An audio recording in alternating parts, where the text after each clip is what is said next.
प्रिय प्रभु जीशुଙ୍କର ଲୋକମାନେ ମୁଁ ଆପଣଙ୍କ ସମ୍ମୁଖରେ କିଛି ବାକ୍ୟ ରୂପଧ୍ୟ କହିବାକୁ ଚାହେଁ। ମାଥ୍ୟୁ 3:2ରେ ଲେଖାଯାଏ, ମନ ପରିବର୍ତ୍ତନ କର କାରଣ ସ୍ୱର୍ଗରାଜ ସନ୍ନିକଟ। ପୁଣି ପ୍ରକାଶିତ ବାକ୍ୟ 22:12 ଲେଖାଯାଏ, ଦେଖ ଆମେ ଶୀଘ୍ର ଆସୁଅଛୁ। ପରମେଶ୍ୱର ସେ ପ୍ରଥମତଃ ଆସିଥିଲେ ପାପୀକୁ ଉଦ୍ଧାର କରିବା ନିମନ୍ତେ। ଏବେ ସେ କାହିଁକି ଆସିବେ?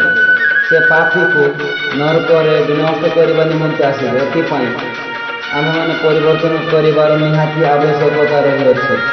ଆପଣମାନେ ଏହି ଭିଡ଼ିଓକୁ ଦେଖିଲା ପରେ ମନ ପରିବର୍ତ୍ତନ କରନ୍ତୁ, ମୋର ଅନୁରୋଧ ପ୍ରଭୁ ଯୀଶୁଖ୍ରୀଷ୍ଟଙ୍କ ନାମରେ।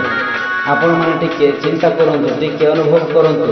ଆଜି ଏହି ଦିନରେ, ଏହି ସମୟରେ, ଏହି ମୁହୂର୍ତ୍ତରେ ଆପଣମାନେ ଡିସାଇଡ୍ କରନ୍ତୁ, ମୁଁ ନର୍କ ଯିବି ନା ସ୍ୱର୍ଗ ଯିବି। ଯଦି ସ୍ୱର୍ଗକୁ ଯିବାର ଅଛି, ତେବେ ପ୍ରିୟ ପ୍ରଭୁଙ୍କର ଲୋକମାନେ ମୁଁ ଅନୁରୋଧ କରିବାକୁ ଚାହେଁ, ଆପଣମାନେ ମନ ପରିବର୍ତ୍ତନ କରନ୍ତୁ, ପ୍ରଭୁଙ୍କ ନିକଟକୁ ଫେରି ଆସନ୍ତୁ।